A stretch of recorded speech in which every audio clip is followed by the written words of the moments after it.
Yo, katulad ng sabi ko sa last video, tumambay ako sa live stream ni Carl TC para malaman kung ano yung mga adjustment na ginawa ng mga pro player para sa patch na to.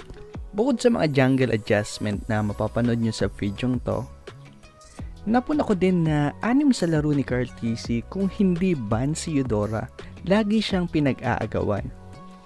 Napaisip tuloy ako bakit laging binaban o pinag-aagawan si Eudora sa mga high tier match.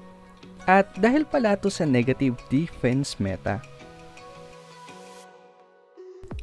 Oo nga pala, bago tayo magpatuloy, gusto ko lang magpasalamat dahil sa laging pagla-like at pagko-comment nyo, matuling nagro-grow yung YouTube channel natin. Dahil dyan, bilang pasasalamat, magpaparaffle ako ng isang epic skin sa July 23. Kailangan lang nakasubscribe kayo, tapos mag-like kayo at mag-comment sa kahit anong video mula June 22 hanggang July 23. Or sa lahat ng video kung gusto mo para more chances of winning. Tapos iraraffle natin lahat ng comments para malaman kung sino yung mananalo ng isang epic skin. Good luck! Ano ba yung negative defense meta? Dahil sa major adjustment na nangyari sa defense kung saan pwede nang umabot ng negative 60 yung physical at magic defense mo, lalong tumaas yung damage output ng mga hero na may gantong ability or yung mga hero na gumagamit ng Genius Wand. O nga pala, may in-depth tutorial din ako tungkol sa Radiant Armor, Athena Shield, Genius Wand at Defiant Cleave. Pwede mo siyang panoodin pagkatapos nito. Kung napapaisip ka kung may gantong skill ba si Eudora, nagtataka din ako ng una kaya binasa ko yung skill description niya. Nagkaroon pala siya ng gantong skill nung huling revamp niya. Hindi lang siguro masyadong napansin kasi hindi pa siya big deal dati. Bago ko naman ipaliwanag yung tamang combo at saka tips and tricks kay Eudora, pag-aralan muna natin kung kailan mo dapat gamitin si Eudora pag solo player ka lang. Kasi kahit na napakataas ng burst ability ni Eudora, ang problema sa kanya, una, wala siyang mobility o pantakas, kaya hirap na hirap siyang protektahan yung sarili niya. Pangalawa, maliit lang yung range ng mga skill niya, kaya kailangan niya munang lumapit para maabot yung kalaban. Parang ganito, ito yung zone ni Eudora kasi ito yung abot ng range ng skill niya. Kaya niyang i-burst lahat ng papasok sa bilog na to. Ang problema, dahil nandito yung payong ni Kagura, ito naman yung zone ng kalaban. Sa iksi ng range mo, hindi mo pa naaabot yung kalaban pero nasa loob ka na kagad ng zone nila. Kaya pwede ka nilang patayin anytime. Ang problema pa dito, wala kang mobility, wala kang panakas para iligtas yung sarili mo. Kaya kung walang matinong tank na magpro-protect sa'yo, kahit napakataas ng burst damage mo, ang hirap pa ring pumosisyon. Ito yung dahilan kung bakit madalas nyong makita yung Johead Eudora last season 7 ng MPL. Dahil sa iksi ng range ni Eudora, ibabato na lang ni Johead yung kalaban papasok sa zone niya para makombo niya nang hindi nire-risk yung buhay niya. Kaya pag solo ka tapos hindi mo sure kung may magpro-protect sa'yo, sa anong lineup ba magandang gamitin si Eudora? Magandang gamitin si Eudora pag solo ka lang, pag dive composition yung kalaban nyo, tulad nila Ling, Esmeralda, Claude, o kahit pa ni Fanny. Kasi hindi mo na kailangang i-risk yung buhay mo sa paglapit o pagpasok sa zone ng kalaban.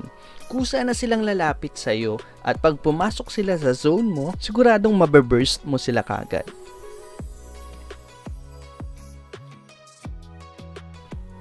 Dahil may idea ka na kung kailan magandang gamitin si Eudora, paspasan naman natin yung skill niya kasi dito iikot yung negative defense meta.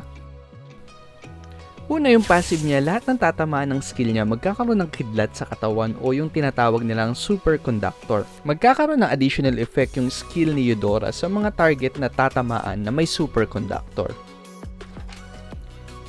Yung first skill niya, ito yung main damage mo tsaka pang clear ng way. Pag may superconductor yung target mo, almost doble yung makukuha niyang damage. Yung second skill mo naman, dito na papasok yung negative defense meta. Kasi bukod sa stun, may bawas din siyang 20 to 35 magic defense sa kalaban.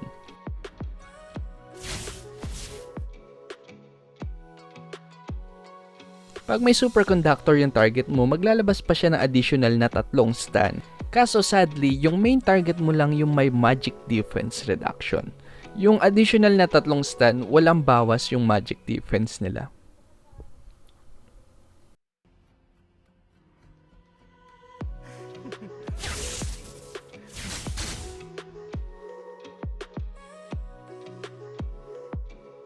Yung ultimate mo naman, dito manggagaling yung burst damage mo sa early game. Kasi pagdating sa late game, yung first skill mo, burst na din talaga siya eh.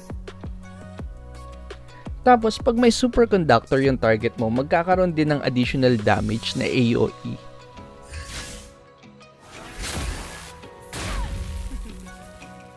Dati, maganda yung first tapos second combo para marami kang mai-stun.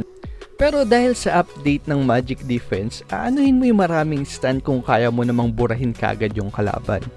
Kaya mas okay na gamitin nyo yung second nyo para bawasan yung Magic Defense ng kalaban at mag-apply ng Superconductor. Para pag first skill nyo, doble yung damage na mabibigay nito. Ito yung damage comparison ng first-second combo sa second-first combo.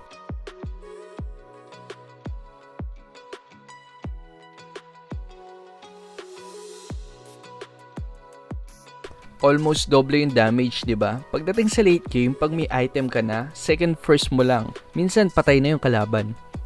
Pagdating naman sa full combo, huwag niyong gagawin yung combo na second first ultimate. Kasi bago pumutok yung enhanced damage ng ultimate mo, tanggal na yung minus magic defense kaya sayang lang yung damage.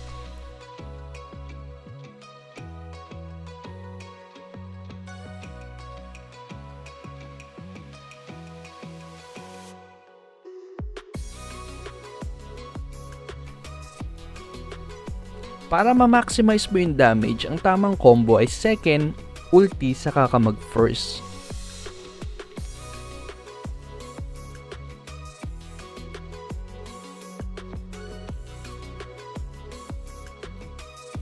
Ito naman yung build na ginagamit ko sa kanya.